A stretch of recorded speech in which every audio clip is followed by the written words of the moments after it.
The hardest part wasn't removing my father from my wedding guest list. The hardest part was realizing he'd already chosen another daughter's wedding over mine. When I hung up the phone that day, I wasn't just canceling an invitation. I was letting go of the man who had spent 16 years promising I would come first next time. There was never a next time. Before I was 10 years old, my dad was my whole world.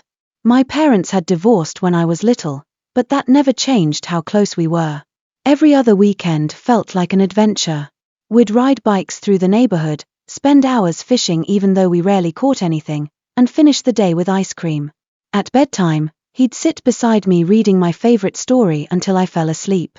He called me his special girl, and I believed nothing could ever change that. Then he met Karen. She had 3 children, including a daughter named Alyssa who was 2 years younger than me. At first, I was excited. I thought I was gaining a bigger family. Instead, I slowly lost my father. The change wasn't dramatic. It happened one broken promise at a time. When Alyssa wanted something, everyone dropped everything to make her happy. Especially my dad. The first time it truly hurt was my 12th birthday. Dad had promised we'd spend the day together at the aquarium, something we'd done every year since I was little. I was already standing by the front door when Karen called. Alyssa had found shoes for a school dance, but another store supposedly had the right size. Dad looked at me with guilt written all over his face. "I'm sorry, sweetheart. We'll go another day. But today's my birthday." "I know." Then he left. I sat on the porch in my birthday clothes for hours, waiting for a day that never came. That was the moment I realized my happiness always came second if Alyssa wanted something. Unfortunately, it wasn't the last time. He missed my track meets because Alyssa had dance practice. He cancelled weekends together because she wanted to go shopping. Whenever I confronted him, he'd ask, "Where's my special girl gone?" I'd explain exactly how much he was hurting me. He'd apologize. He'd promise to do better. For a week or 2, he actually would. Then Alyssa needed something, and everything went right back to the way it had always been. When I was 14, Alyssa decided she wanted us to be sisters. Dad loved the idea. He started forcing us to spend weekends together. Every activity revolved around her.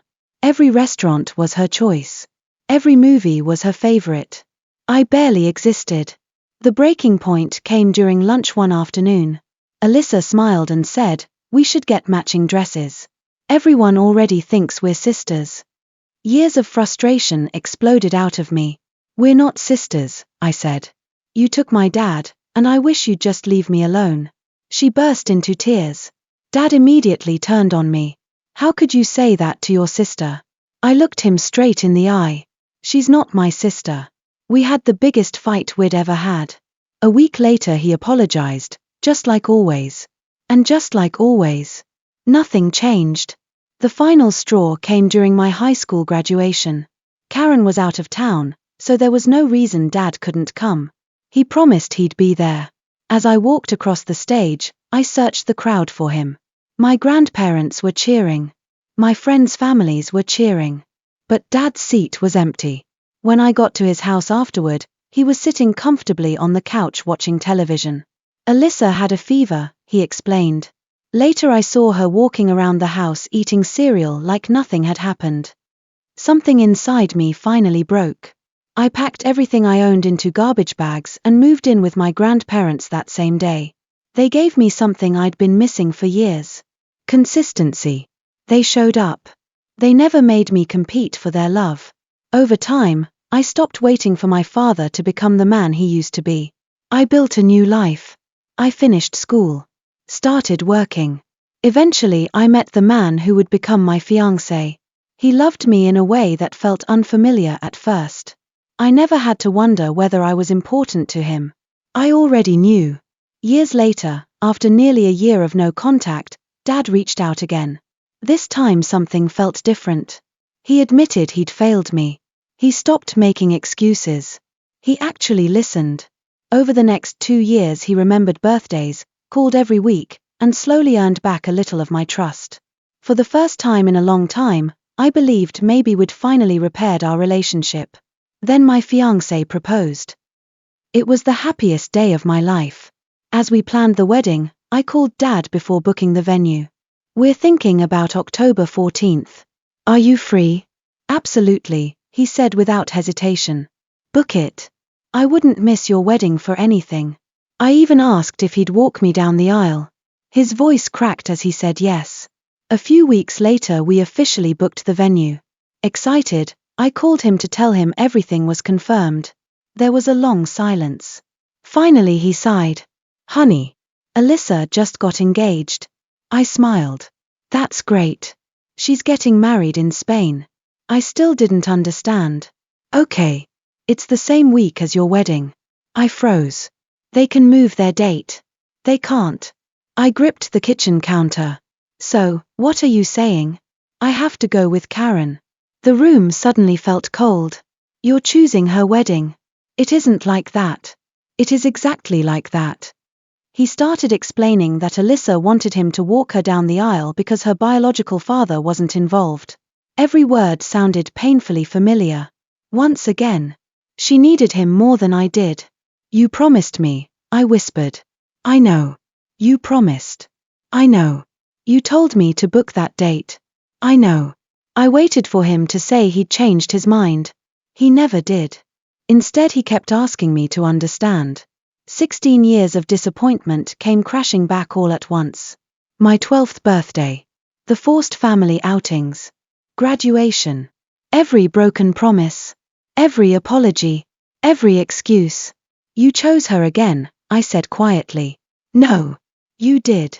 He started crying. Please don't do this. I've spent my entire life giving you another chance. I'll fix this. You've been saying that since I was 12. I wiped away my tears. When people ask why my father isn't at my wedding, I'll tell them the truth. You chose someone else's daughter. Then I hung up. 4 months we had no contact. I blocked his number and focused on planning my wedding with the people who had never abandoned me. Then an email arrived. He begged for one last chance. The Spain plans had changed. He could come after all. Please let me prove I've changed, he wrote. I never answered. Instead, my extended family started calling. Even the relatives who admitted he'd treated me terribly asked me to invite him anyway. What if he's finally ready to choose you? One aunt asked. I smiled sadly. I've already given him 16 years to choose me. My wedding isn't another test. It's supposed to be the happiest day of my life. On my wedding day, my grandfather walked me down the aisle. As he squeezed my arm, he whispered, I've got you. Those 3 words instantly took me back to learning how to ride my bike as a little girl. Only this time, the person beside me didn't let go. I married the love of my life surrounded by people who had chosen me every single day without hesitation. People who showed up. People who kept their promises. Sometimes I still wonder if my father regrets everything. Maybe he does. Maybe he doesn't. But I finally learned that healing doesn't come from waiting for someone to become the person you needed them to be. It comes from accepting who they are and choosing your own peace anyway. My father didn't lose his daughter the day I left him off the guest list. He lost her one broken promise at a time. And my wedding wasn't the day I stopped loving him. It was the day I finally chose myself.